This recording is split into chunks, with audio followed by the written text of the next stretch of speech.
The Negro picked him up, his head hanging, and carried him to the fire. His face looked bad, the eyes open. Bugs laid him down gently. "Will you bring me the water in the bucket, Mr. Adams?" he said. "I'm afraid I hit him just a little hard." The Negro splashed water with his hand on the man's face and pulled his ears gently. The eyes closed. Bugs stood up. "He's all right," he said. "There's nothing to worry about. I'm sorry, Mr. Adams."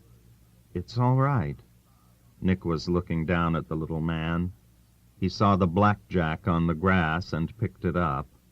It had a flexible handle and was limber in his hand. It was made of worn black leather with a handkerchief wrapped around the heavy end. "That's a whalebone handle," the Negro smiled. "They don't make them any more. I didn't know how well you could take care of yourself, and anyway, I didn't want you to hurt him or mark him up no more than he is." The Negro smiled again. "You hurt him yourself." "I know how to do it. He won't remember nothing of it. I have to do it to change him when he gets that way." Nick was still looking down at the little man, lying, his eyes closed in the firelight. Bugs put some wood on the fire. "Don't you worry about him none, Mr. Adams. I seen him like this plenty of times before." "What made him crazy?" Nick asked.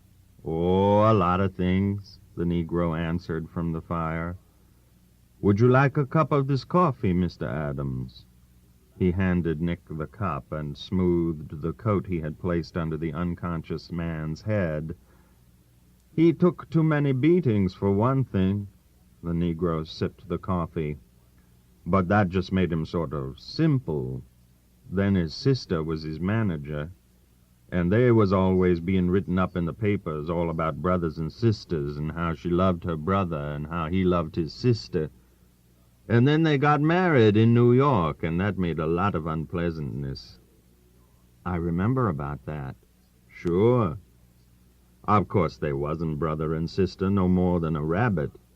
But there was a lot of people didn't like it either way, and they commenced to have disagreements. And one day, she just went off and never come back."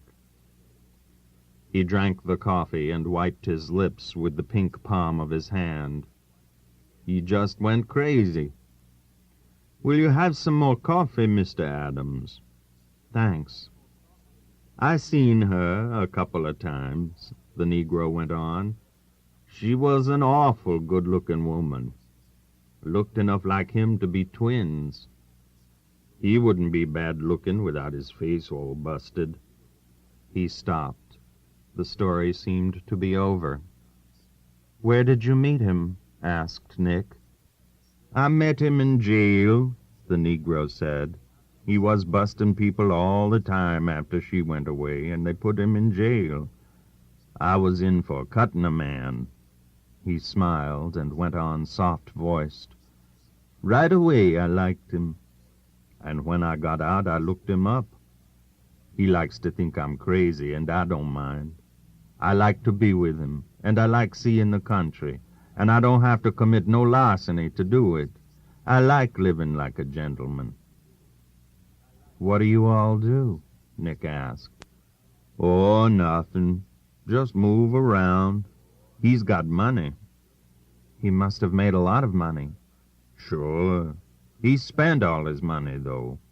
Or they took it away from him. She sends him money." He poked up the fire. "She's a mighty fine woman," he said. "She looks enough like him to be his own twin." The Negro looked over at the little man, lying, breathing heavily. His blond hair was down over his forehead. His mutilated face looked childish in repose. "I can wake him up any time now, Mr. Adams. If you don't mind, I wish you'd sort of pull out. I don't like to not be hospitable, but it might disturb him back again to see you." I hate to have to thump him, and it's the only thing to do when he gets started. I have to sort of keep him away from people. You don't mind, do you, Mr. Adams? No, don't thank me, Mr. Adams. I'd have warned you about him, but he seemed to have taken such a liking to you, and I thought things were going to be all right. You'll hit a town about 2 miles up the track. Mansalona, they call it. Goodbye. I wish we could ask you to stay the night, but it's just out of the question. Would you like to take some of that ham and some bread with you? No? You better take a sandwich. All this in a low, smooth, polite nigger voice. Good. Well, goodbye, Mr. Adams. Goodbye and good luck. Nick walked away from the fire across the clearing to the railway tracks. Out of the range of the fire, he listened. The low, soft voice of the Negro was talking. Nick could not hear the words. Then he heard the little man say, I got an awful headache, Bugs. You'll feel better, Mr. Francis, the Negro's voice soothed. Just you drink a cup of this hot coffee. Nick climbed the embankment and started up the track. He found he had a ham sandwich in his hand and put it in his pocket. Looking back from the mounting grade before the track curved into the hills, he could see the firelight in the clearing.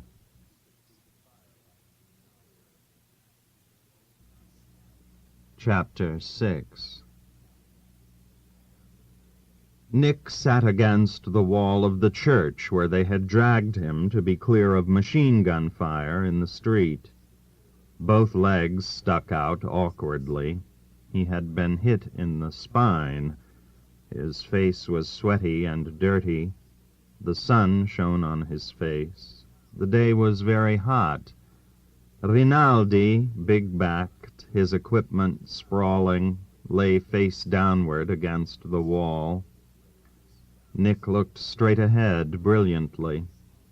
The pink wall of the house opposite had fallen out from the roof, and an iron bedstead hung twisted toward the street. 2 Austrian dead lay in the rubble in the shade of the house. Up the street were other dead. Things were getting forward in the town. It was going well. Stretcher-bearers would be along any time now. Nick turned his head carefully and looked at Rinaldi. Senta, Rinaldi, senta. You and me, we've made a separate peace. Rinaldi lay still in the sun, breathing with difficulty. Not patriots. Nick turned his head carefully away, smiling sweatily. Rinaldi was a disappointing audience. A very short story. One hot evening in Padua, they carried him up onto the roof, and he could look out over the top of the town. There were chimney swifts in the sky. After a while it got dark, and the searchlights came out. The others went down and took the bottles with them. He and Luce could hear them below on the balcony. Luce sat on the bed. She was cool and fresh in the hot night. Luce stayed on night duty for 3 months. They were glad to let her. When they operated on him, she prepared him for the operating table, and they had a joke about friend or enema. He went under the anesthetic, holding tight onto himself so he would not blab about anything during the silly, talky time. After he got on crutches, he used to take temperatures, so Luce would not have to get up from the bed.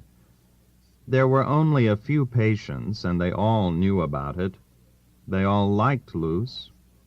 As he walked back along the halls, he thought of Luce in his bed. Before he went back to the front, they went into the Duomo and prayed. It was dim and quiet, and there were other people praying. They wanted to get married, but there was not enough time for the banns, and neither of them had birth certificates. They felt as though they were married, but they wanted everyone to know about it and to make it so they could not lose it. Luce wrote him many letters that he never got until after the armistice. 15 came in a bunch to the front, and he sorted them by the dates and read them all straight through. They were all about the hospital and how much she loved him, and how it was impossible to get along without him, and how terrible it was, missing him at night. After the armistice, they agreed he should go home to get a job so they might be married. Luce would not come home until he had a good job and could come to New York to meet her.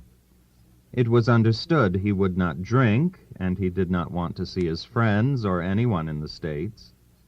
Only to get a job and be married. On the train from Padua to Milan, they quarreled about her not being willing to come home at once. When they had to say goodbye in the station at Milan, they kissed goodbye but were not finished with the quarrel. He felt sick about saying goodbye like that. He went to America on a boat from Genoa. Luce went back to Pordenone to open a hospital. It was lonely and rainy there, and there was a battalion of Arditi quartered in the town. Living in the muddy, rainy town in the winter, the major of the battalion made love to Luce, and she had never known Italians before, and finally wrote to the States that theirs had been only a boy and girl affair. She was sorry, and she knew he would probably not be able to understand, but might someday forgive her and be grateful to her, and she expected, absolutely unexpectedly, to be married in the spring. She loved him as always, but she realized now it was only a boy and girl love. She hoped he would have a great career, and believed in him absolutely. She knew it was for the best. The major did not marry her in the spring or any other time. Luce never got an answer to the letter to Chicago about it. A short time after, he contracted gonorrhea from a salesgirl in a Loop department store while riding in a taxicab through Lincoln Park.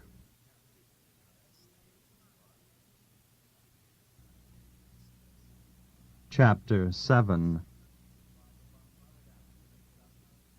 While the bombardment was knocking the trench to pieces at Fossalta, he lay very flat and sweated and prayed, "Oh, Jesus Christ, get me out of here. Dear Jesus, please get me out. Christ, please, please, please, Christ, if you'll only keep me from getting killed, I'll do anything you say. I believe in you, and I'll tell everyone in the world that you are the only one that matters. Please, please, dear Jesus." The shelling moved further up the line. We went to work on the trench, and in the morning the sun came up, and the day was hot and muggy and cheerful and quiet. The next night, back at Mestre, he did not tell the girl he went upstairs with at the Villa Rosa about Jesus, and he never told anybody. Soldiers' Home. Krebs went to the war from a Methodist college in Kansas. There is a picture which shows him among his fraternity brothers, all of them wearing exactly the same height and style collar. He enlisted in the Marines in 1917 and did not return to the United States until the 2nd Division returned from the Rhine in the summer of 1919. There is a picture which shows him on the Rhine with 2 German girls and another corporal. Krebs and the corporal look too big for their uniforms. The German girls are not beautiful. The Rhine does not show in the picture. By the time Krebs returned to his home in Oklahoma, the greeting of heroes was over. He came back much too late. The men from the town who had been drafted had all been welcomed elaborately on their return. There had been a great deal of hysteria. Now the reaction had set in. People seemed to think it was rather ridiculous for Krebs to be getting back so late, years after the war was over. At first, Krebs, who had been at Belleau Wood, Soissons, the Champagne, Saint-Mihiel, and in the Argonne, did not want to talk about the war at all. Later, he felt the need to talk, but no one wanted to hear about it. His town had heard too many atrocity stories to be thrilled by actualities. Krebs found that to be listened to at all, he had to lie. And after he had done this twice, he, too, had a reaction against the war and against talking about it. A distaste for everything that had happened to him in the war set in because of the lies he had told. All of the times that had been able to make him feel cool and clear inside himself when he thought of them, the times so long back when he had done the one thing, the only thing for a man to do, easily and naturally, when he might have done something else, now lost their cool, valuable quality, and then were lost themselves. His lies were quite unimportant lies, and consisted in attributing to himself things other men had seen, done, or heard of, and stating as facts certain apocryphal incidents familiar to all soldiers. Even his lies were not sensational at the pool room. His acquaintances, who had heard detailed accounts of German women found chained to machine guns in the Argonne forest, and who could not comprehend or were barred by their patriotism from interest in any German machine gunners who were not chained, were not thrilled by his stories. Krebs acquired the nausea in regard to experience that is the result of untruth or exaggeration. And when he occasionally met another man who had really been a soldier, and they talked a few minutes in the dressing room at a dance, he fell into the easy pose of the old soldier among other soldiers, that he had been badly, sickeningly frightened all the time. In this way he lost everything. During this time, it was late summer, he was sleeping late in bed, getting up to walk down to the library to get a book, eating lunch at home, reading on the front porch until he became bored, and then walking down through the town to spend the hottest hours of the day in the cool dark of the pool room. He loved to play pool. In the evening he practiced on his clarinet, strolled downtown, read, and went to bed. He was still a hero to his two young sisters. His mother would have given him breakfast in bed if he had wanted it. She often came in when he was in bed and asked him to tell her about the war, but her attention always wandered. His father was non-committal. Before Krebs went away to the war, he had never been allowed to drive the family motor car. His father was in the real estate business and always wanted the car to be at his command when he required it to take clients out into the country to show them a piece of farm property. The car always stood outside the First National Bank building, where his father had an office on the second floor. Now, after the war, it was still the same car. Nothing was changed in the town except that the young girls had grown up, but they lived in such a complicated world of already defined alliances and shifting feuds that Krebs did not feel the energy or the courage to break into it. He liked to look at them, though. There were so many good-looking young girls. Most of them had their hair cut short. When he went away, only little girls wore their hair like that, or girls that were fast. They all wore sweaters and shirt-waists with round Dutch collars. It was a pattern. He liked to look at them from the front porch as they walked on the other side of the street. He liked to watch them walking under the shade of the trees. He liked the round Dutch collars above their sweaters. He liked their silk stockings and flat shoes. He liked their bobbed hair and the way they walked. When he was in town, their appeal to him was not very strong.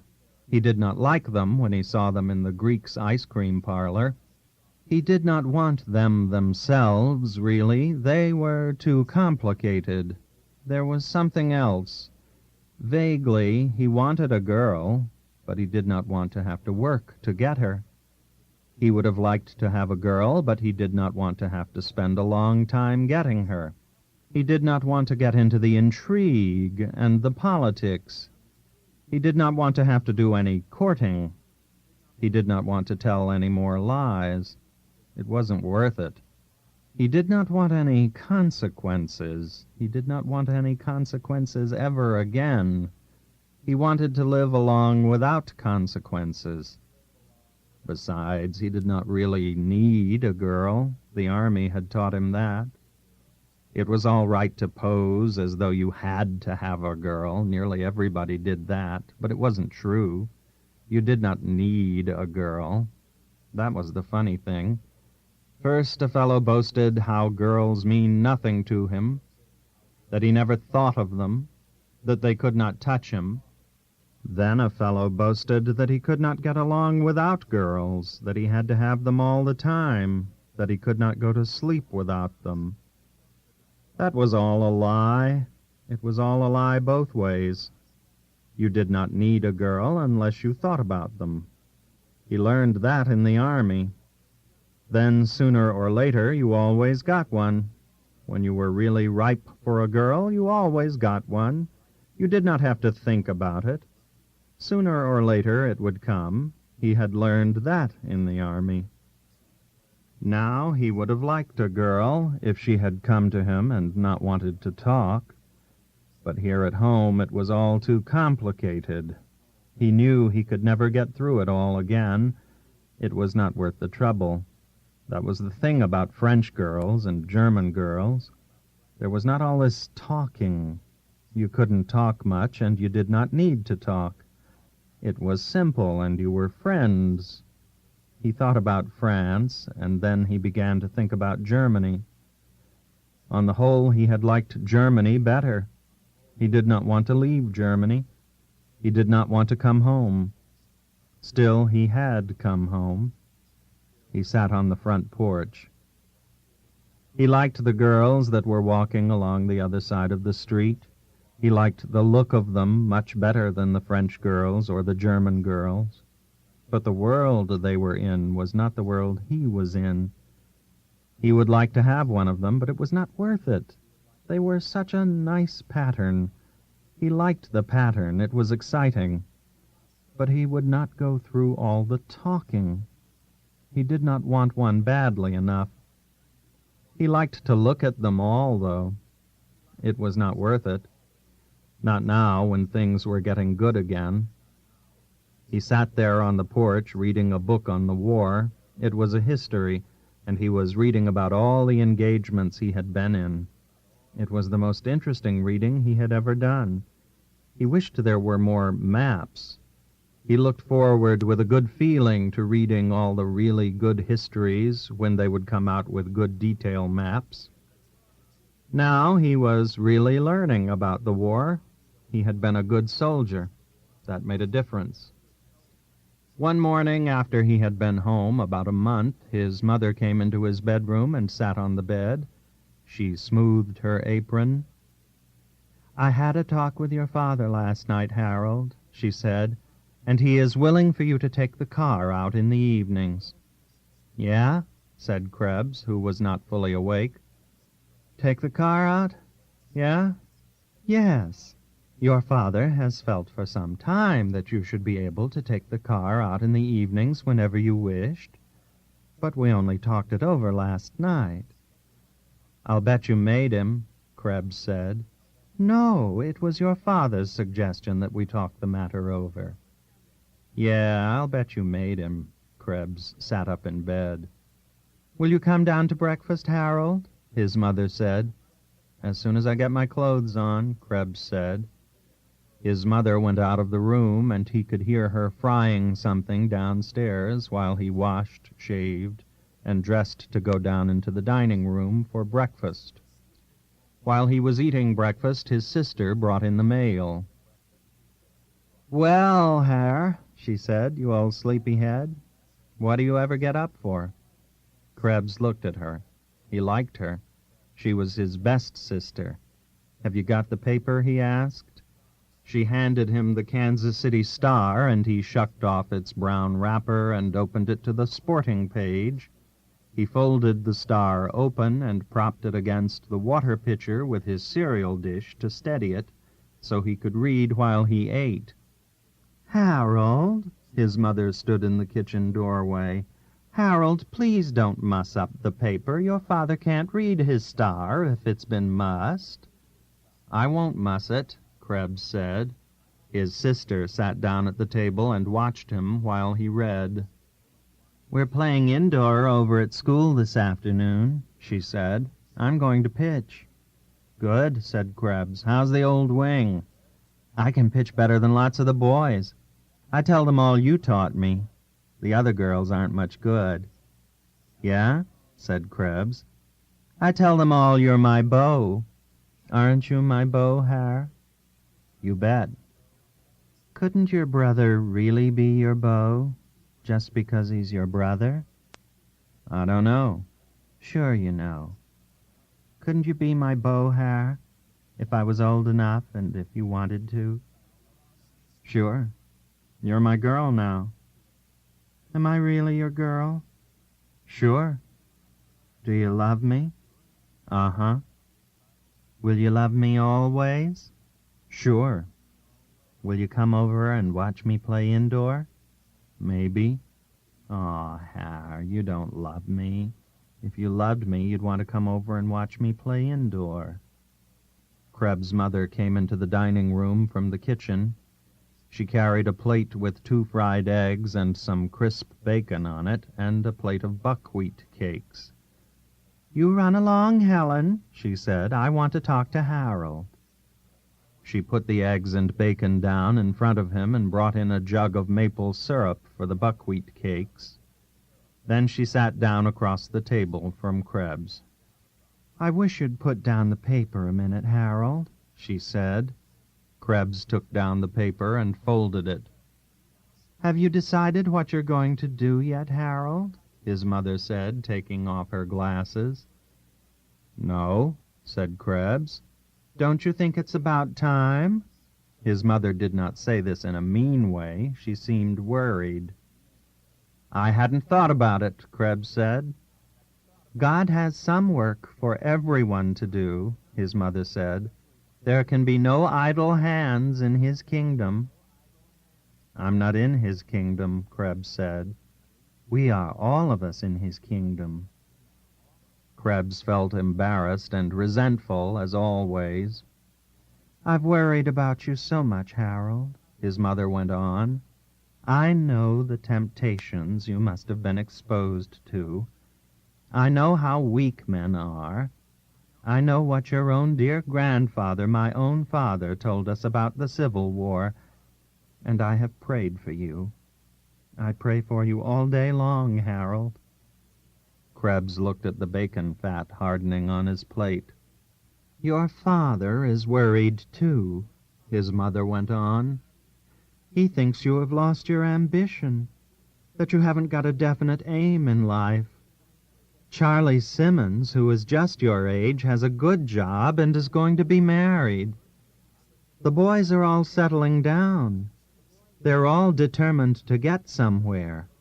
You can see that boys like Charlie Simmons are on their way to being really a credit to the community." Krebs said nothing. "Don't look that way, Harold," his mother said.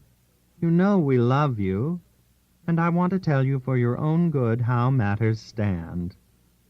Your father does not want to hamper your freedom. He thinks you should be allowed to drive the car. If you want to take some of the nice girls out riding with you, we are only too pleased.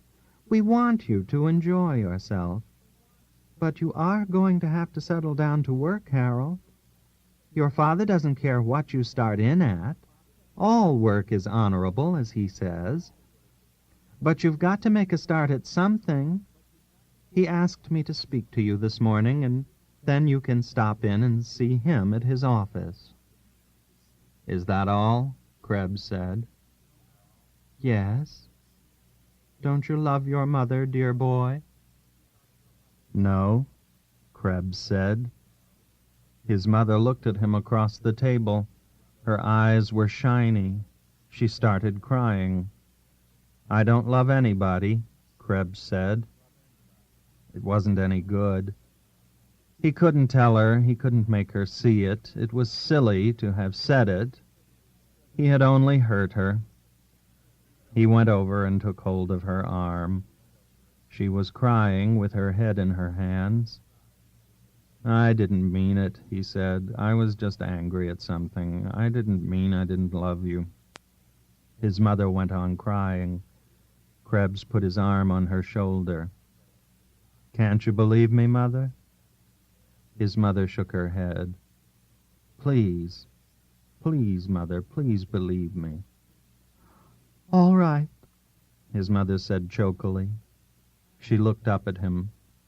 I believe you, Harold. Krebs kissed her. She put her face up to him. I'm your mother, she said.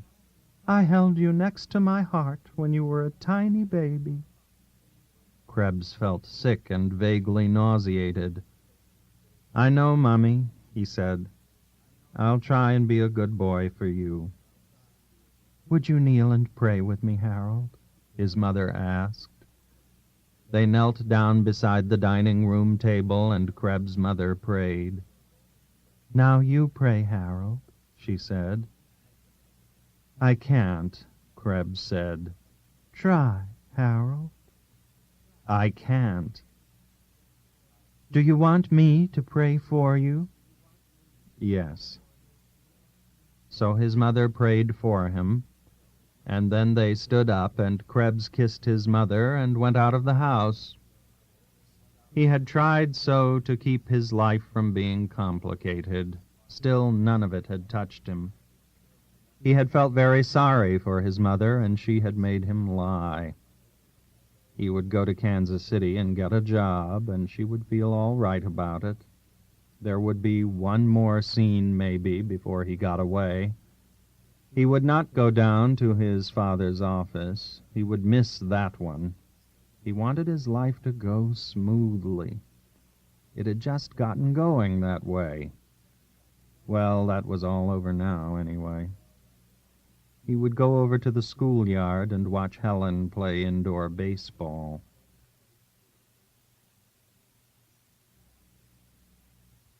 Chapter 8. At 2:00 in the morning, two Hungarians got into a cigar store at 15th Street and Grand Avenue. Drevitz and Boyle drove up from the 15th Street police station in a Ford. The Hungarians were backing their wagon out of an alley. Boyle shot one off the seat of the wagon and one out of the wagon box. Drevitz got frightened when he found they were both dead. Hell, Jimmy, he said, you oughtn't to have done it. There's liable to be a hell of a lot of trouble. They're crooks, ain't they? Said Boyle. They're wops, ain't they? Who the hell is going to make any trouble? That's all right maybe this time, said Drevitz. But how did you know they were wops when you bumped them? Wops, said Boyle. I can tell wops a mile off. The Revolutionist. In 1919, he was traveling on the railroads in Italy, carrying a square of oilcloth from the headquarters of the party, written in indelible pencil, and saying here was a comrade who had suffered very much under the whites in Budapest, and requesting comrades to aid him in any way. He used this instead of a ticket. He was very shy and quite young, and the trainmen passed him on from one crew to another. He had no money, and they fed him behind the counter in railway eating-houses. He was delighted with Italy. It was a beautiful country, he said. The people were all kind. He had been in many towns, walked much, and seen many pictures. Giotto, Masaccio, and Piera della Francesca he bought reproductions of, and carried them wrapped in a copy of Avanti. Mantegna he did not like. He reported at Bologna, and I took him with me up into the Romagna, where it was necessary I go to see a man. We had a good trip together. It was early September, and the country was pleasant. He was a Magyar, a very nice boy and very shy. Horthy's men had done some bad things to him. He talked about it a little. In spite of Hungary, he believed altogether in the world revolution. "But how is the movement going in Italy?" he asked. "Very badly," I said. "But it will go better," he said. "You have everything here. It is the one country that everyone is sure of. It will be the starting point of everything." I did not say anything.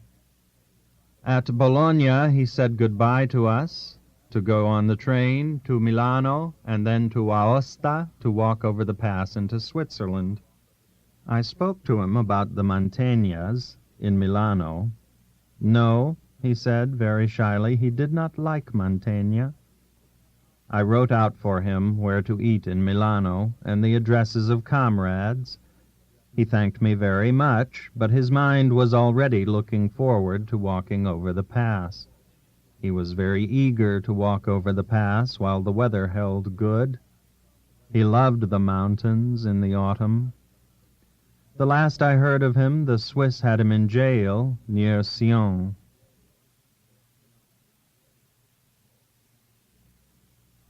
Chapter 9.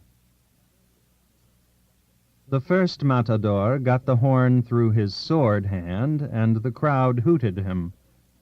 The second matador slipped, and the bull caught him through the belly, and he hung onto the horn with one hand, and held the other tight against the place, and the bull rammed him wham against the wall, and the horn came out, and he lay in the sand, and then got up like crazy drunk and tried to slug the men carrying him away, and yelled for his sword, but he fainted. The kid came out and had to kill 5 bulls, because you can't have more than 3 matadors, and the last bull, he was so tired he couldn't get the sword in. He couldn't hardly lift his arm. He tried 5 times, and the crowd was quiet because it was a good bull, and it looked like him or the bull. And then he finally made it. He sat down in the sand and puked, and they held a cape over him while the crowd hollered and threw things down into the bull ring. Mr. and Mrs. Elliot. Mr. and Mrs. Elliot tried very hard to have a baby. They tried as often as Mrs. Elliot could stand it. They tried in Boston after they were married, and they tried coming over on the boat. They did not try very often on the boat because Mrs. Elliot was quite sick. She was sick, and when she was sick as Southern women are sick. That is, women from the southern part of the United States. Like all Southern women, Mrs. Elliot disintegrated very quickly under seasickness, traveling at night, and getting up too early in the morning. Many of the people on the boat took her for Elliot's mother. Other people who knew they were married believed she was going to have a baby. In reality, she was 40 years old. Her years had been precipitated suddenly when she started traveling. She had seemed much younger. In fact, she had seemed not to have any age at all when Elliot had married her, after several weeks of making love to her, after knowing her for a long time in her tea shop before he had kissed her one evening. Hubert Elliot was taking postgraduate work in law at Harvard when he was married. He was a poet with an income of nearly $10,000 a year. He wrote very long poems very rapidly. He was 25 years old and had never gone to bed with a woman until he married Mrs. Elliot. He wanted to keep himself pure so that he could bring to his wife the same purity of mind and body that he expected of her. He called it to himself living straight. He had been in love with various girls before he kissed Mrs. Elliot, and always told them, sooner or later, that he had led a clean life. Nearly all the girls lost interest in him. He was shocked and really horrified at the way girls would become engaged to and marry men whom they must know had dragged themselves through the gutter. He once tried to warn a girl he knew against a man of whom he had almost proof that he had been a rotter at college, and a very unpleasant incident had resulted. Mrs. Elliot's name was Cornelia. She had taught him to call her Calutina, which was her family nickname in the South. His mother cried when he brought Cornelia home after their marriage, but brightened very much when she learned that they were going to live abroad. Cornelia had said, "You dear, sweet boy," and held him closer than ever when he had told her how he had kept himself clean for her. Cornelia was pure, too. "Kiss me again like that," she said. Hubert explained to her that he had learned that way of kissing from hearing a fellow tell a story once. He was delighted with his experiment, and they developed it as far as possible. Sometimes, when they had been kissing together a long time, Cornelia would ask him to tell her again that he had kept himself really straight for her. The declaration always set her off again. At first Hubert had no idea of marrying Cornelia. He had never thought of her that way. She had been such a good friend of his, and then one day, in the little back room of the shop, they had been dancing to the gramophone while her girlfriend was in the front of the shop, and she had looked up into his eyes, and he had kissed her. He could never remember just when it was decided that they were to be married, but they were married. They spent the night of the day they were married in a Boston hotel. They were both disappointed, but finally Cornelia went to sleep. Hubert could not sleep, and several times went out and walked up and down the corridor of the hotel in his new Jaeger bathrobe that he had bought for his wedding trip. As he walked, he saw all the pairs of shoes, small shoes and big shoes, outside the doors of the hotel rooms. This set his heart to pounding, and he hurried back to his own room, but Cornelia was asleep.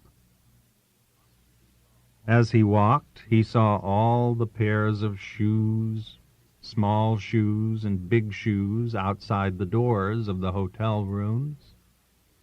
This set his heart to pounding, and he hurried back to his own room, but Cornelia was asleep. He did not like to waken her, and soon everything was quite all right, and he slept peacefully. The next day they called on his mother, and the next day they sailed for Europe. It was possible to try to have a baby, but Cornelia could not attempt it very often, although they wanted a baby more than anything else in the world. They landed at Cherbourg and came to Paris. They tried to have a baby in Paris. Then they decided to go to Dijon, where there was summer school, and where a number of people who crossed on the boat with them had gone. They found there was nothing to do in Dijon. Hubert, however, was writing a great number of poems, and Cornelia typed them for him. They were all very long poems. He was very severe about mistakes and would make her redo an entire page if there was one mistake. She cried a good deal, and they tried several times to have a baby before they left Dijon. They came to Paris, and most of their friends from the boat came back too. They were tired of Dijon, and anyway would now be able to say that after leaving Harvard or Columbia or Wabash, they had studied at the University of Dijon down in the Côte d'Or. Many of them would have preferred to go to Languedoc, Montpellier, or Perpignan, if there are universities there, but all those places are too far away. Dijon is only 4.5 hours from Paris, and there is a diner on the train. So they all sat around the Café du Dôme, avoiding the Rotonde across the street because it is always so full of foreigners, for a few days. And then the Elliots rented a chateau in Touraine through an advertisement in the New York Herald. Elliot had a number of friends by now, all of whom admired his poetry, and Mrs. Elliot had prevailed upon him to send over to Boston for her girlfriend, who had been in the tea shop. Mrs. Elliot became much brighter after her girlfriend came, and they had many good cries together. The girlfriend was several years older than Cornelia and called her Honey. She, too, came from a very old Southern family. The three of them, with several of Elliot's friends who called him Hubie, went down to the chateau in Touraine. They found Touraine to be a very flat, hot country, very much like Kansas. Elliot had nearly enough poems for a book now. He was going to bring it out in Boston, and had already sent his check to, and made a contract with, a publisher. In a short time, the friends began to drift back to Paris. Touraine had not turned out the way it looked when it started. Soon all the friends had gone off with a rich, young, and unmarried poet to a seaside resort near Trouville. There they were all very happy.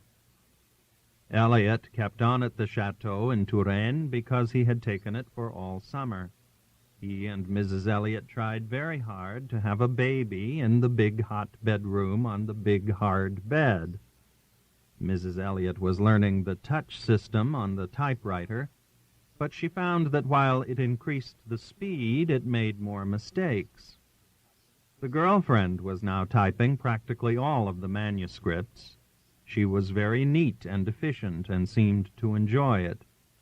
Elliot had taken to drinking white wine and lived apart in his own room. He wrote a great deal of poetry during the night, and in the morning looked very exhausted. Mrs. Elliot and the girlfriend now slept together in the big medieval bed. They had many a good cry together. In the evening they all sat at dinner together in the garden under a plane tree, and the hot evening wind blew, and Elliot drank white wine, and Mrs. Elliot and the girlfriend made conversation, and they were all quite happy.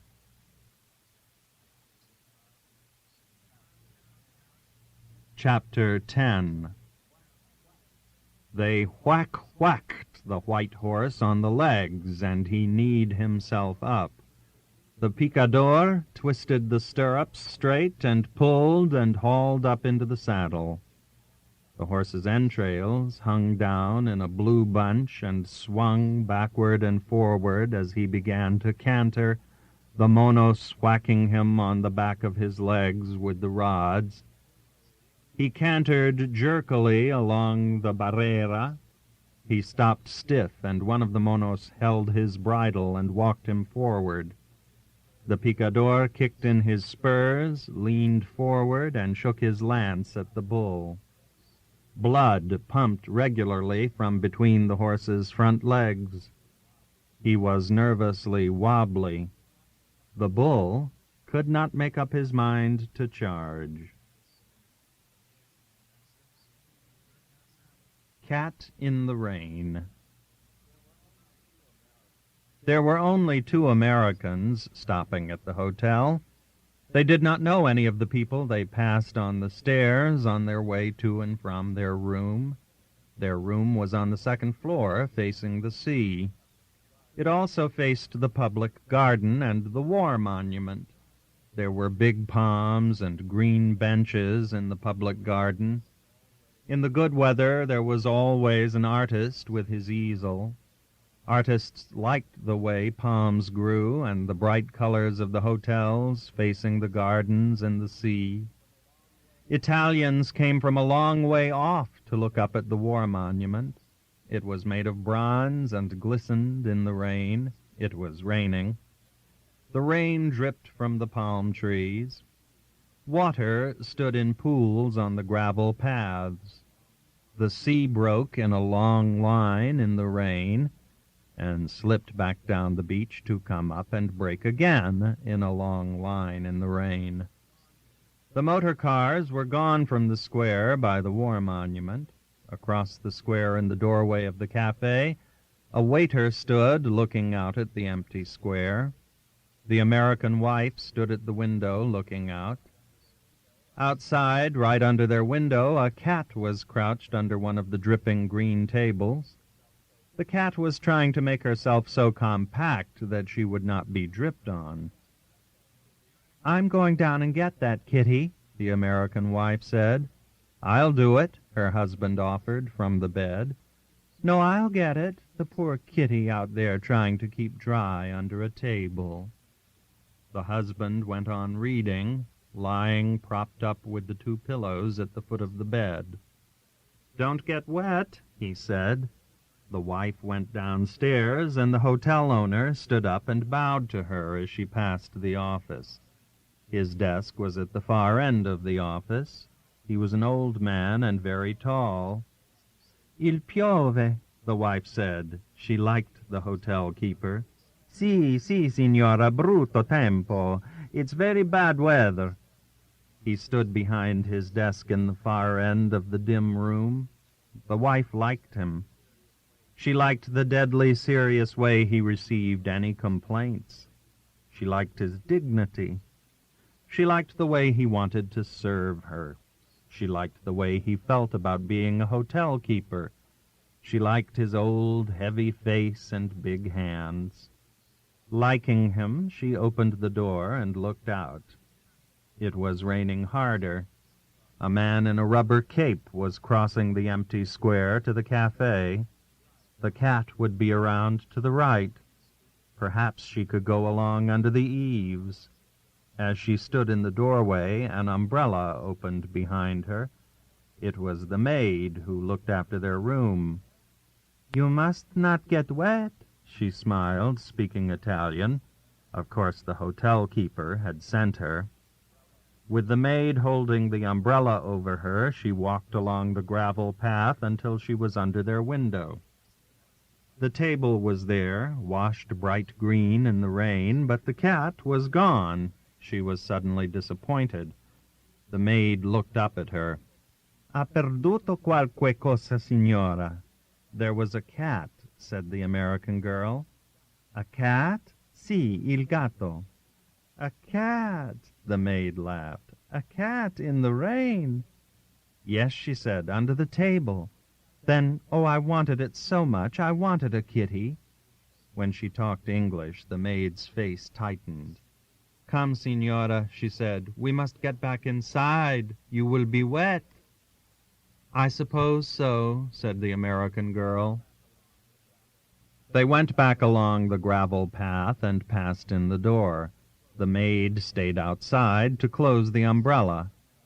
As the American girl passed the office, the padrone bowed from his desk.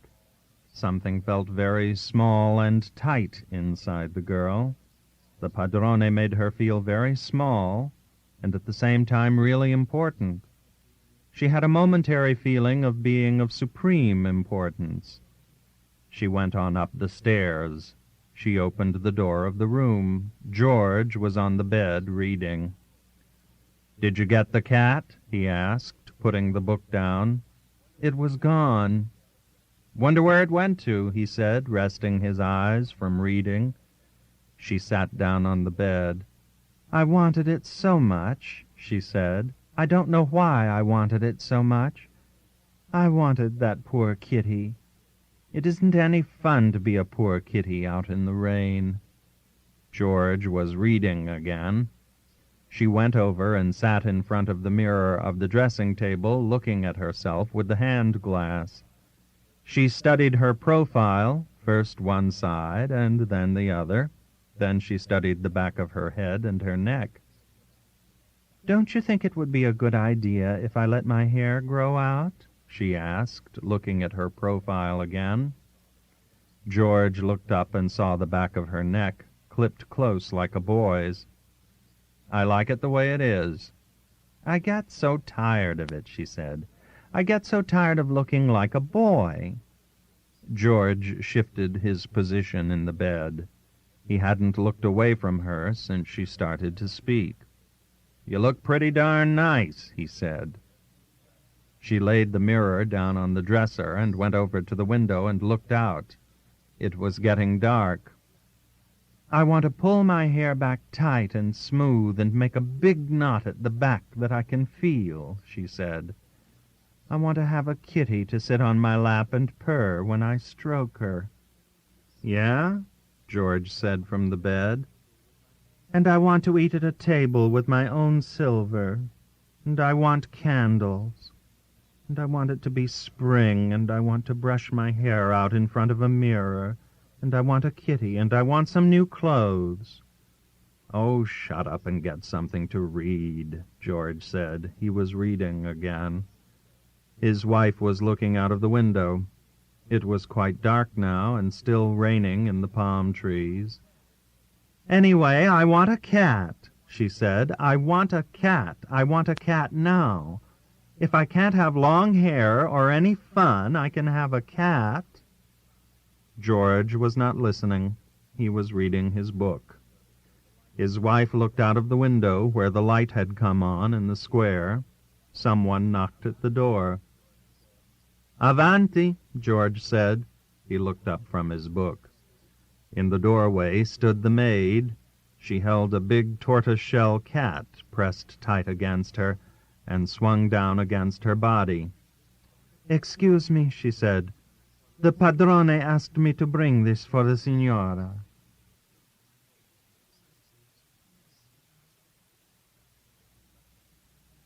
Chapter 11. The crowd shouted all the time and threw pieces of bread down into the ring, then cushions and leather wine bottles, keeping up whistling and yelling. Finally, the bull was too tired from so much bad sticking and folded his knees and lay down, and one of the quadrilla leaned out over his neck and killed him with the puntillo. The crowd came over the barrera and around the torero, and two men grabbed him and held him, and someone cut off his pigtail and was waving it, and a kid grabbed it and ran away with it. Afterwards I saw him at the cafe. He was very short and with a brown face and quite drunk. And he said, "After all, it has happened before like that. I am not really a good bullfighter." Out of season. On the 4 lire Peduzzi had earned by spading the hotel garden, he got quite drunk. He saw the young gentleman coming down the path and spoke to him mysteriously.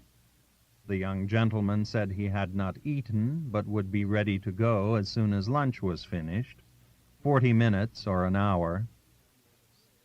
At the cantina near the bridge, they trusted him for 3 more grappas, because he was so confident and mysterious about his job for the afternoon. It was a windy day, with the sun coming out from behind clouds and then going under in sprinkles of rain. A wonderful day for trout fishing. The young gentleman came out of the hotel and asked him about the rods. Should his wife come behind with the rods? "Yes," said Peduzzi. "Let her follow us." The young gentleman went back into the hotel and spoke to his wife. He and Peduzzi started down the road. The young gentleman had a musette over his shoulder. Peduzzi saw the wife, who looked as young as the young gentleman and was wearing mountain boots and a blue beret, start out to follow them down the road, carrying the fishing rods, unjointed, one in each hand. Peduzzi didn't like her to be way back there. "Signorina," he called, winking at the young gentleman, "come up here and walk with us. Signora, come up here. Let us all walk together." Peduzzi wanted them all three to walk down the street of Cortina together. The wife stayed behind, following rather sullenly. "Signorina," Peduzzi called tenderly, "come up here with us." The young gentleman looked back and shouted something. The wife stopped lagging behind and walked up. Everyone they met walking through the main street of the town, Peduzzi greeted elaborately. "Buon dia, Arturo," tipping his hat. The bank clerk stared at him from the door of the fascist cafe. Groups of 3 and 4 people standing in front of the shops stared at the three. The workmen in their stone-powdered jackets working on the foundation of the new hotel looked up as they passed. Nobody spoke or gave any sign to them except the town beggar, lean and old, with a spittle-thickened beard, who lifted his hat as they passed. Peduzzi stopped in front of a store with the window full of bottles and brought his empty grappa bottle from an inside pocket of his old military coat. "A little to drink. Some marsala for the signora. Something to drink." He gestured with the bottle. It was a wonderful day. "Marsala. You like marsala, signorina? A little marsala?" The wife stood suddenly. "You'll have to play up to this," she said. "I can't understand a word he says. He's drunk, isn't he?" The young gentleman appeared not to hear Peduzzi. He was thinking, what in hell makes him say Marsala? That's the way Max Beerbohm drinks. "Geld," Peduzzi said finally, taking hold of the young gentleman's sleeve. "Lire." He smiled, reluctant to press the subject, but needed to bring the young gentleman into action. The young gentleman took out his pocketbook and gave him a 10-lira note. Peduzzi went up the steps to the door of the specialty of domestic and foreign wine shop. It was locked. "It is closed until 2, someone passing in the street said scornfully. Peduzzi came down the steps. He felt hurt. "Never mind," he said. "We can get it at the Concordia." They walked down the road to the Concordia, 3 abreast.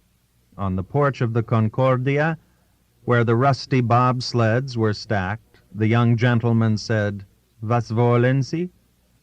Peduzzi handed him the 10-lira note, folded over and over. "Nothing," he said. "Anything."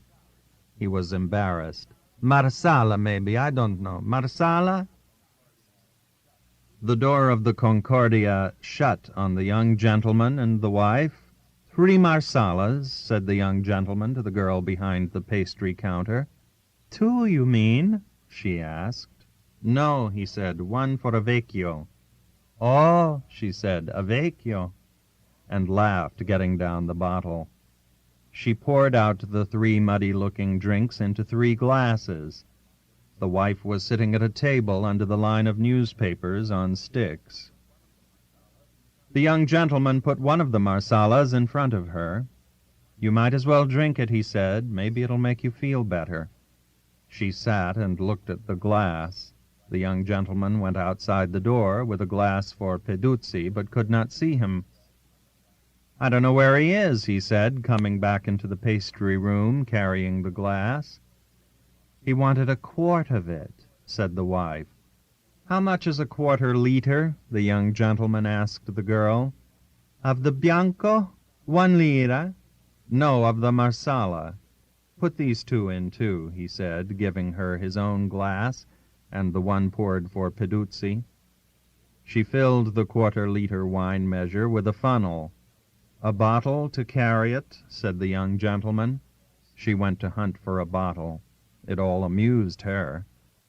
"I'm sorry you feel so rotten, Tiny," he said. "I'm sorry I talked the way I did at lunch. We were both getting at the same thing from different angles." "It doesn't make any difference," she said. "None of it makes any difference." "Are you too cold?" he asked. "I wish you'd worn another sweater. I've got on 3 sweaters." The girl came in with a very slim brown bottle and poured the marsala into it. The young gentleman paid 5 lire more. They went out the door. The girl was amused. Peduzzi was walking up and down at the other end out of the wind and holding the rods. "Come on," he said. "I will carry the rods. What difference does it make if anybody sees them? No one will trouble us. No one will make any trouble for me in Cortina. I know them at the Municipio. I have been a soldier. Everybody in this town likes me. I sell frogs. What if it is forbidden to fish? Not a thing. Nothing. No trouble. Big trout, I tell you, lots of them." They were walking down the hill toward the river. The town was in back of them. The sun had gone under, and it was sprinkling rain. "There," said Peduzzi, pointing to a girl in the doorway of a house they passed. "My daughter." "His doctor," the wife said. "Has he got to show us his doctor?" "He said his daughter," said the young gentleman. The girl went into the house as Peduzzi pointed. They walked down the hill, across the fields, and then turned to follow the river bank. Peduzzi talked rapidly, with much winking and knowingness. As they walked 3 abreast, the wife caught his breath across the wind. Once he nudged her in the ribs. Part of the time he talked in Dampezzo dialect and sometimes in Tiroler German dialect. He could not make out which the young gentleman and his wife understood the best, so he was being bilingual. But as the young gentleman said "ja, ja," Peduzzi decided to talk altogether in Tiroler. The young gentleman and the wife understood nothing. "Everybody in the town saw us going through with these rods. We're probably being followed by the game police now. I wish we weren't in on this damn thing. This damned old fool is so drunk, too." "Of course you haven't got the guts to just go back," said the wife. "Of course you have to go on." "Why don't you go back? Go on back, Tiny." "I'm going to stay with you. If you go to jail, we might as well both go." They turned sharp down the bank, and Peduzzi stood, his coat blowing in the wind, gesturing at the river. It was brown and muddy.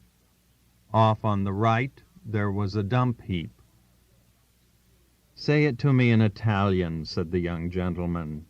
"Un mezz'ora, più de un mezz'ora." "He says it's at least a half-hour more." "Go on back, Tiny. You're cold in this wind anyway.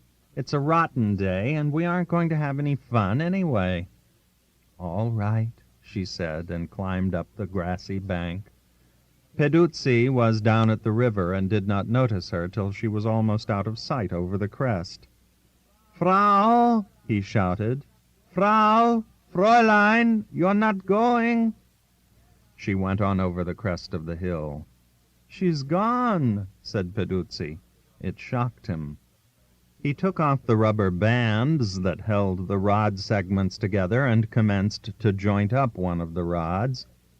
"But you said it was half an hour further." "Oh, yes, it is a good half an hour down. It is good here, too." "Really?" "Of course, it is good here and good there, too." The young gentleman sat down on the bank and jointed up a rod, put on the reel and threaded the line through the guides. He felt uncomfortable and afraid that any minute a gamekeeper or a posse of citizens would come over the bank from the town. He could see the houses of the town and the campanile over the edge of the hill. He opened his leader box. Peduzzi leaned over and dug his flat, hard thumb and forefinger in and tangled the moistened leaders. "Have you some lead?" "No." "You must have some lead." Peduzzi was excited. "You must have piombo, piombo. A little piombo just here, just above the hook, or your bait will float on the water. You must have it, just a little piombo." "Have you got some?" "No." He looked through his pockets desperately, sifting through the cloth dirt in the linings of his inside military pockets. "I haven't any. We must have piombo." "We can't fish, then," said the young gentleman, and unjointed the rod, reeling the line back through the guides. "We'll get some piombo and fish tomorrow." "But listen, caro, you must have piombo. The line will lie flat on the water." Peduzzi's day was going to pieces before his eyes. "You must have piombo. A little is enough. Your stuff is all clean and new, but you have no lead. I would have brought some. You said you had everything." The young gentleman looked at the stream discolored by the melting snow. "I know," he said. "We'll get some piombo and fish tomorrow." "At what hour in the morning? Tell me that." "At 7. The sun came out. It was warm and pleasant. The young gentleman felt relieved. He was no longer breaking the law. Sitting on the bank, he took the bottle of Marsala out of his pocket and passed it to Peduzzi. Peduzzi passed it back. The young gentleman took a drink of it and passed it to Peduzzi again. Peduzzi passed it back again. "Drink," he said, "drink. It's your Marsala." After another short drink, the young gentleman handed the bottle over. Peduzzi had been watching it closely. He took the bottle very hurriedly and tipped it up. The gray hairs in the folds of his neck oscillated as he drank, his eyes fixed on the end of the narrow brown bottle. He drank it all. The sun shone while he drank. It was wonderful. This was a great day after all, a wonderful day. "Senta, caro, in the morning at 7. He had called the young gentleman caro several times, and nothing had happened. It was good Marsala. His eyes glistened. Days like this stretched out ahead. It would begin at 7 in the morning. They started to walk up the hill toward the town. The young gentleman went on ahead. He was quite a way up the hill. Peduzzi called to him. "Listen, caro, can you let me take 5 lire for a favor?" "For today?" asked the young gentleman, frowning. "No, not today. Give it to me today, for tomorrow. I will provide everything for tomorrow. Pane, salami, formaggio. Good stuff for all of us. You and I and the signora. Bait for fishing, minnows, not worms only. Perhaps I can get some marsala, all for 5 lire. 5 lire, for a favor." The young gentleman looked through his pocketbook and took out a 2 lire note and 2 ones. "Thank you, caro, thank you," said Peduzzi in the tone of one member of the Carlton Club, accepting the Morning Post from another. This was living. He was through with the hotel garden, breaking up frozen manure with a dung fork. Life was opening out. "Until 7 o'clock, then, caro," he said, slapping the young gentleman on the back. "Promptly at 7. "I may not be going," said the young gentleman, putting his purse back in his pocket. "What?" said Peduzzi. "I will have minnows, signor. Salami, everything. You and I and the signora, the 3 of us." "I may not be going," said the young gentleman. "Very probably not. I will leave word with the padrone at the hotel office."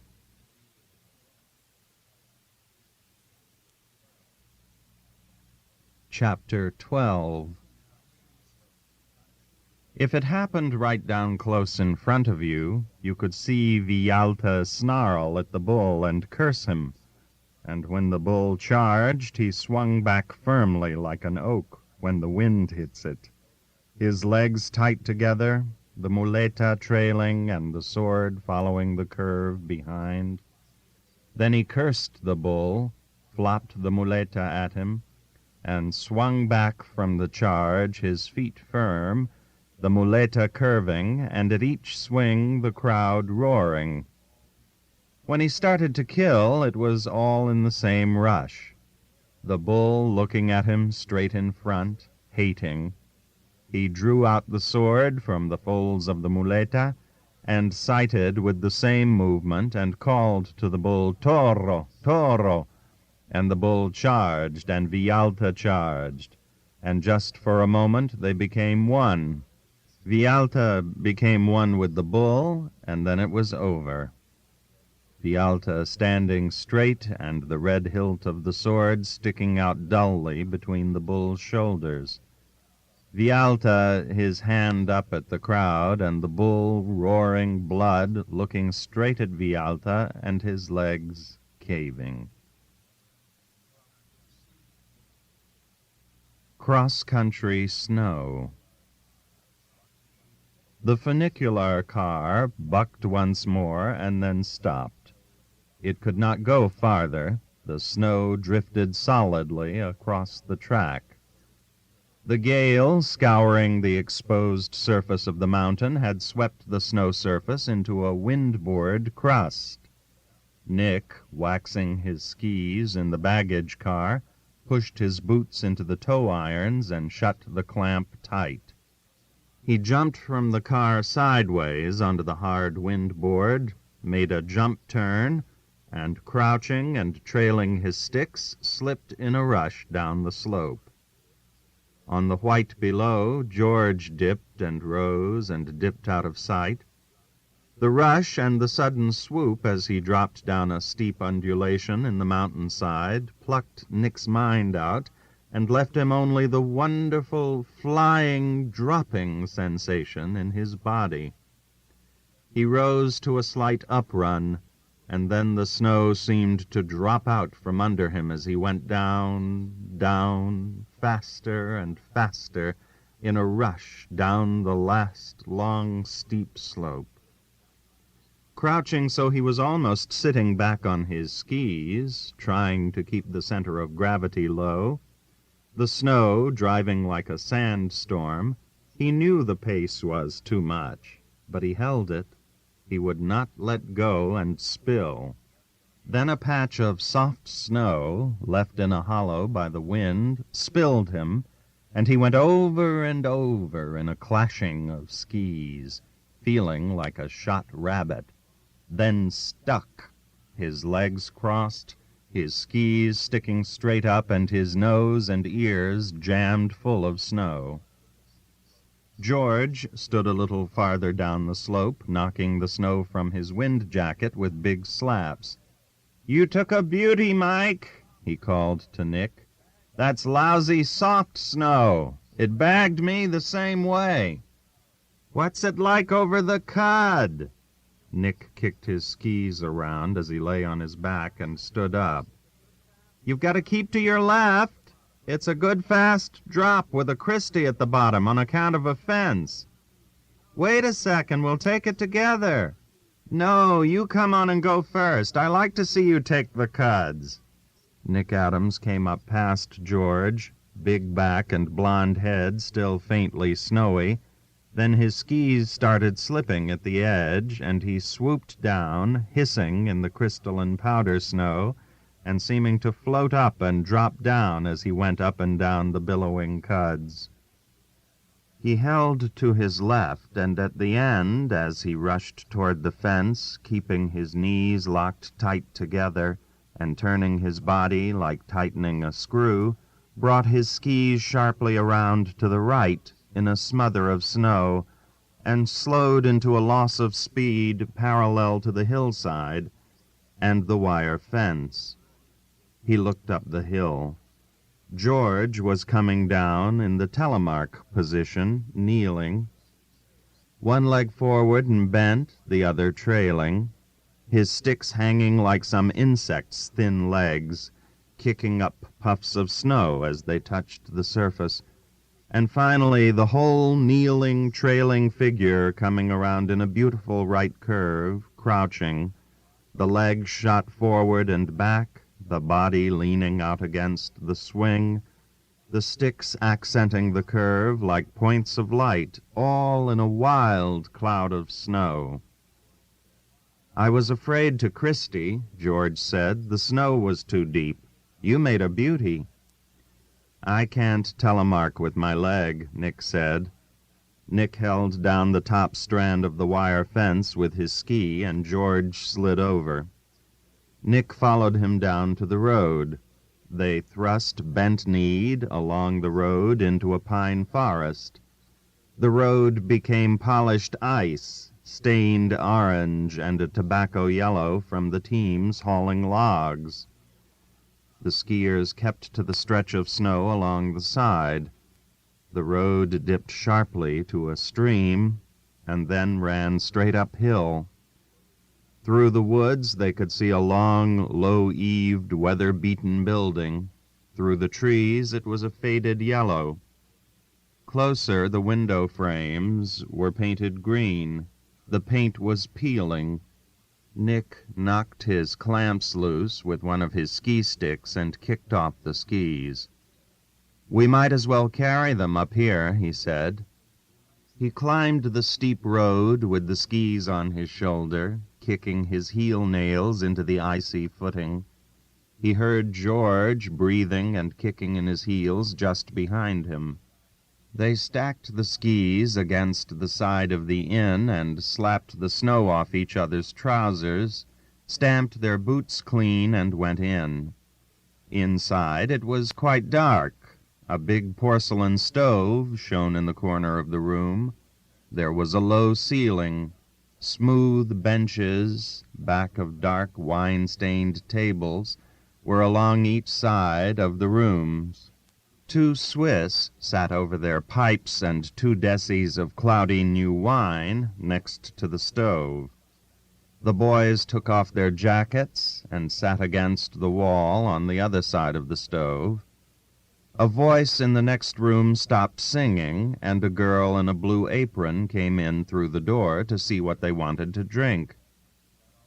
"A bottle of Sion," Nick said. "Is that all right, Gidge?" "Sure," said George. "You know more about wine than I do. I like any of it." The girl went out. "There's nothing really can touch skiing, is there?" Nick said. "The way it feels when you first drop off on a long run." "Huh," said George. "It's too swell to talk about." The girl brought the wine in, and they had trouble with the cork. Nick finally opened it. The girl went out, and they heard her singing in German in the next room. "Those specks of cork in it don't matter," said Nick. "I wonder if she's got any cake." "Let's find out." The girl came in, and Nick noticed that her apron covered swellingly her pregnancy. "I wonder why I didn't see that when she first came in," he thought. "What were you singing?" he asked her. "Opera. German opera." She did not care to discuss the subject. "We have some apple strudel if you want it." "She isn't so cordial, is she?" said George. "Oh, well, she doesn't know us, and she thought we were going to kid her about her singing, maybe. She's from up where they speak German, probably, and she's touchy about being here. And then she's got that baby coming without being married, and she's touchy." "How do you know she isn't married?" "No ring. Hell, no girl gets married around here till they're knocked up." The door came open, and a gang of woodcutters from up the road came in, stamping their boots and steaming in the room. The waitress brought in 3 liters of new wine for the gang, and they sat at the 2 tables, smoking and quiet, with their hats off, leaning back against the wall or forward on the table. Outside, the horses on the wood sledges made an occasional sharp jangle of bells as they tossed their heads. George and Nick were happy. They were fond of each other. They knew they had the run back home ahead of them. "When have you got to go back to school?" Nick asked. "Tonight," George answered.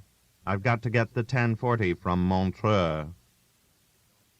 "I wish you could stick over and we could do the Dent du Lit tomorrow." "I got to get educated," George said. "Gee, Mike, don't you wish we could just bum together? Take our skis and go on the train to where there was good running, and then go on and put up at pubs, and go right across the Oberland, and up the Valais, and all through the Engadine, and just take repair kit and extra sweaters and pajamas in our rucksacks, and not give a damn about school or anything. Yes, and go through the Schwarzwald that way. Gee, the swell places. That's where you went fishing last summer, isn't it?"